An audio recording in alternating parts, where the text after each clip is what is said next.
Hi, my name's Adi and I'm just going to make you a really quick video based on the garden that I've got, which is basically almost in the middle of Glasgow. It's currently midsummer, it's pretty hot outside.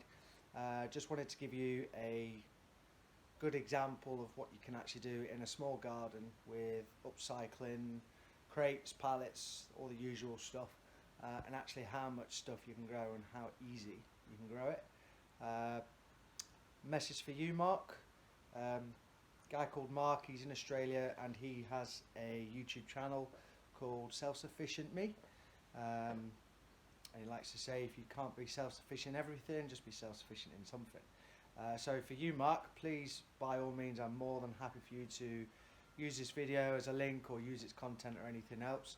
I would have sent you this video directly. Unfortunately, emails are very limited on how many megabytes you can send. So I thought if I just stick this straight onto YouTube and then send you the link and you can watch it from there. Okay, so I'll give you a quick tour of the garden, and basically I'll probably not do a lot of talking. I'll just give you a walk around the garden and see how we get on. So here's the start of the garden. This is Rusty. This is my dog. She's not too bad in the garden. She's not interested in any of the plants, but she does keep occasionally digging up holes, which is really annoying. However, so I'm currently just flushing out my pond, so just ignore the hoses. I'm flushing and refilling, so ignore that. Okay, so starting, I'm just going to do a full circle of the garden, to be honest. Lots of sunflowers, carrots, all these tomatoes and chives and spring onions.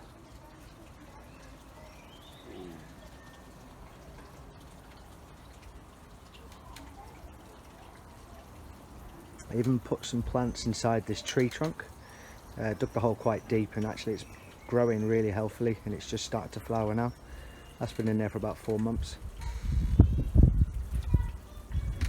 These are carrots. These are now growing quite well. I used seed strips for this particular one, so that's why they look really straight. So for this one, I'm doing a little trial. It's a combination of sweet peas all along the back, which are going to go up this trellis, and in the front, if you can see, you've got these garlics that are starting to sprout, so there's plenty of space in there for them. Okay, strawberries at the front. I did the strawberries this way so that theoretically all the strawberries should hang down over the edge, so none of them are actually touching the soil. Also, another tip that I took from Mark from Self-Sufficient Me is recycling your ash from your bonfire. I actually did that yesterday and I've watered it in. See if that helps. More chilies. Okay, so I believe these two tomato plants are indeterminate plants, so if they keep getting any taller, I will add on top of the fence to allow them to keep growing. Chilies in the front. These have all been topped as well, so they are getting quite bushy, which is good.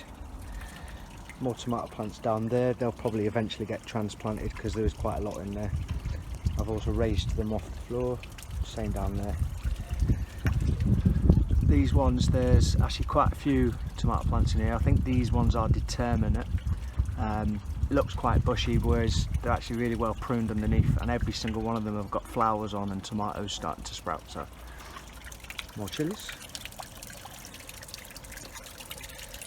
That is shallots, more sweet peas, mint, good old marigolds, more shallots, more sunflowers. Over here, this is basically the chopped off ends of the pallets. I would normally put compost in these and then plant them directly, but I ran out of compost, so I've just put them in their pots in there for now. Tomatoes and chilies combined. More along there.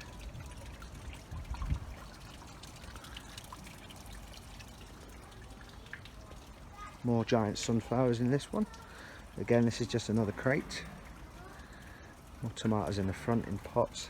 Good thing with the pots I found is I can move them around the garden as required, because I am southeast, so it's almost ideal, but you do still get a lot of shade, so I can move them. There's the recycled pallet with the strawberries in the bottom.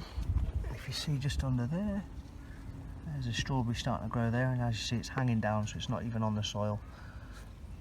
And lots more here, more flowers on the strawberry plants.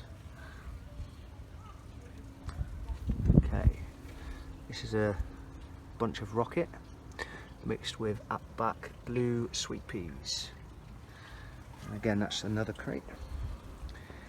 More chilies, mixed leaf lettuce, more chilies on another chopped pallet. All the way along here. 1, 2, 3, 4, 5, 6, 7 more chili plants. A couple of mature chili plants. Still got plenty of fruit on them. It's been growing for about 2 or 3 months now. It's been giving me chilies all the time. It's ornamental orange. Finally, potatoes, which are almost ready to harvest. So this particular plant here is slowly starting to wither away, which is a good sign. And there, that's just a propagator for some flowering plants, some snapdragons and so on. Okay, so that is my garden.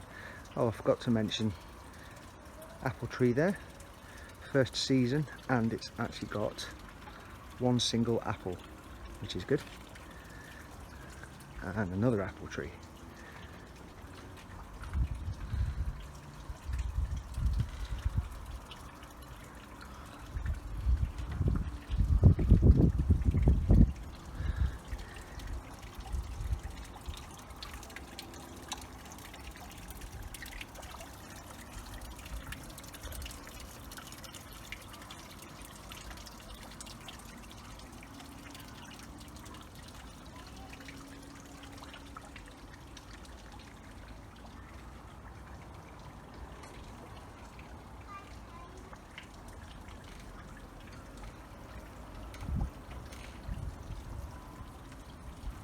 Okay, that's the tour of the garden complete. I know I did say I'll try not to do much talking, but I do have a problem with talking too much, so I'm sorry for that. Hope the video was quite interesting, just as a good insight or example of what you can basically do in a small garden on the edge of a city.